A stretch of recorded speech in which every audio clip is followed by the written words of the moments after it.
Welcome to the myths vs fact series episode 1. இன்னைக்கு நம்ம பார்க்க போறது is counselling only for mental illness? அதாவது கவுன்சிலிங் என்பது மனநோய் இருக்கிறவங்களுக்கு மட்டும்தானா? இல்ல, இது ஒரு மித், அதாவது தவறான நம்பிக்கை. உண்மையிலேயே கவுன்சிலிங் என்பது மனநோய் உள்ளவர்களுக்கு மட்டும் அல்ல. வாழ்க்கையில் மன அழுத்தம், பதட்டம், ஆங்ஸைட்டி, ரிலேஷன்ஷிப் இஷ்யூஸ், வேலை அல்லது படிப்பு அழுத்தம், செல்ஃப் கான்ஃபிடன்ஸ் குறைவு, துக்கம் அல்லது முக்கியமான முடிவுகளை எடுப்பதில் குழப்பம் போன்ற பல்வேறு சூழ்நிலைகளில் கவுன்சிலிங் உங்களுக்கு உதவியாக இருக்கும். உடம்பில் சிறிய காயம் ஏற்பட்டால் மருத்துவரை சந்திப்பது எப்படி இயல்போ அதேபோல் மனதில் ஏற்படும் சிரமங்களுக்கும் உதவி பெறுவதும் இயல்பான விஷயம்தான்.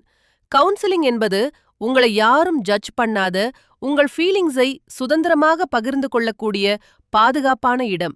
அது உங்கள் பிரச்சனைகளை கேட்பது மட்டுமல்ல, அவற்றை புரிந்து கொண்டு ஆரோக்கியமான முறையில் சமாளிக்க உங்களுக்கு வழிகாட்டும். அதனால் உதவி கேட்பது பலவீனமில்லை, அது உங்கள் ஸ்ட்ரென்த்தையும் உங்கள் மேல் நீங்கள் வைத்திருக்கும் செல்ஃப் அவேர்னஸையும் காட்டும் ஒரு துணிச்சலான முடிவு.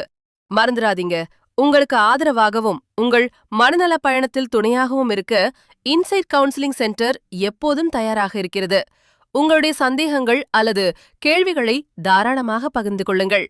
அடுத்த மித்ஸ் vs ஃபேக்ட்ஸ் எபிசோடில் மீண்டும் சந்திப்போம். Take care of your self.